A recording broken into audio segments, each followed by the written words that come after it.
ऐसा कौन सा देश है जहां पर कोरोना का एक भी मामला सामने नहीं आया? उत्तराखंड पुलिस ने नशे के तस्करों के लिए कैसे चलाया अभियान? नमस्कार, स्वागत है आपका देश के तेजी से उभरते हुए चैनल यानी जय भारत टीवी में। मैं हूं आपके साथ आकांक्षा थापा और ये है टॉप न्यूज। आज के न्यूज बुलेटिन में आपको दिखाएंगे देश दुनिया से जुड़ी तमाम बड़ी खबरें। आइए देखते हैं। क्वाड देशों के बीच बीते 2 दिनों से हिंद महासागर में चल रहे सैन्य अभ्यास का आज अंतिम दिन है। इससे पड़ोसी देश चीन को अब बेचैनी हो रही है। चीन की तरफ से इस सैन्य अभ्यास को लेकर टिप्पणी की है और कहा है कि विभिन्न देशों के बीच सैन्य सहयोग क्षेत्रीय शांति के अनुकूल होना चाहिए। चीन इतने पर ही नहीं रुका, बल्कि वहां के विदेश मंत्रालय के प्रवक्ता ने अगले सप्ताह होने वाले अमेरिकी जापान शिखर सम्मेलन को लेकर जापान को आगाह भी किया है। आपको याद है कि हिंद महासागर में चल रहे क्वाड सदस्य देशों की नौसेना के सैन्य अभ्यास में अमेरिका, भारत, ऑस्ट्रेलिया और जापान के अलावा फ्रांस भी हिस्सा ले रहा है।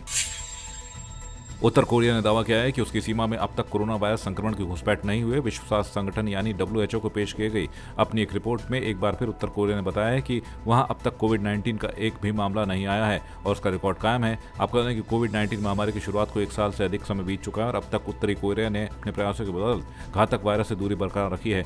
इसी क्रम में इसने अपनी सीमाओं को बंद कर दिया, पर्यटकों पर रोक लगा दी, साथ ही राजनयिकों को बाहर कर दिया।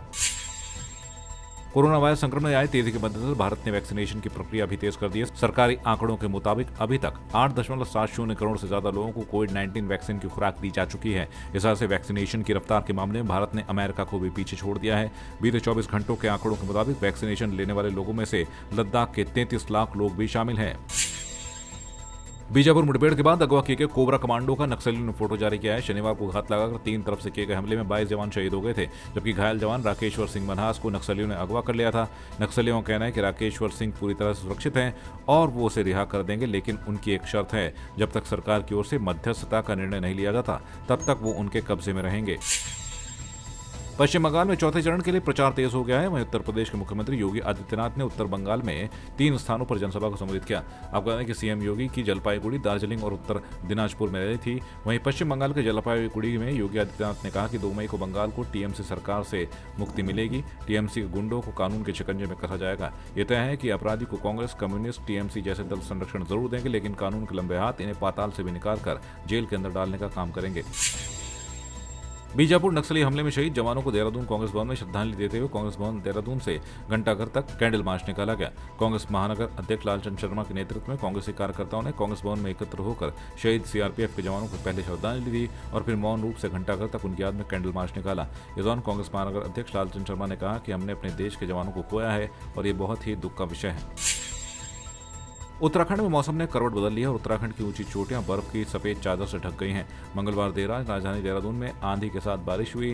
बद्रीनाथ, गंगोत्री, हेमकुंड सहित ऊंचाई वाले क्षेत्रों में बर्फबारी भी हुई है। वहीं देर रात हुई इस बारिश ने एक बार फिर जंगलों में लगी आग को बुझाकर वन महकमे को राहत की सांस दी है। वहीं उत्तराखंड के जंगल पिछले इतने दिनों से जलकर नष्ट हो रहे थे और अब जंगलों की आग बुझाने में इस बारिश से मदद मिली है। प्रदेश में पैर पसार रहे नशे के कारोबार को रोकने के लिए पुलिस महानिदेशक अशोक कुमार के आदेश पर जगह जगह अभियान चलाकर कार्रवाई की जा रही है। स्पेशल टास्क फोर्स के तहत गठित एंटी ड्रग टास्क फोर्स की इसी क्रम में एक बड़ी सफलता हाथ लगी। इस क्रम में स्पेशल टास्क फोर्स ने धर्मनगर हरिद्वार में चरस पहुंचाने वाले बागेश्वर के तस्कर को दबोच लिया है। आरोपी के पास से 6 किलो 55 ग्राम चरस बरामद की गई है। वहीं जानकारी के मुताबिक हरिद्वार जिले में टीम कुंभ के दौरान नशा तस्करों की धरपकड़ में जुटी है। इंडियन प्रीमियर लीग को दुनिया के सबसे पॉपुलर T20 टूर्नामेंट के रूप में जाना जाता है। इसमें दुनिया भर से बड़े बड़े खिलाड़ी खेलने आते हैं और दमदार प्रदर्शन करते हैं। इस टूर्नामेंट में विदेशी खिलाड़ियों का ही अब तक बोलबाला देखने को मिला है। आपको याद है कि 2013 में प्लेयर ऑफ द टूर्नामेंट या most valuable player of the year award की शुरुआत हुई थी और तब से अब तक सिर्फ एक भारतीय ही इसे जीत पाया है।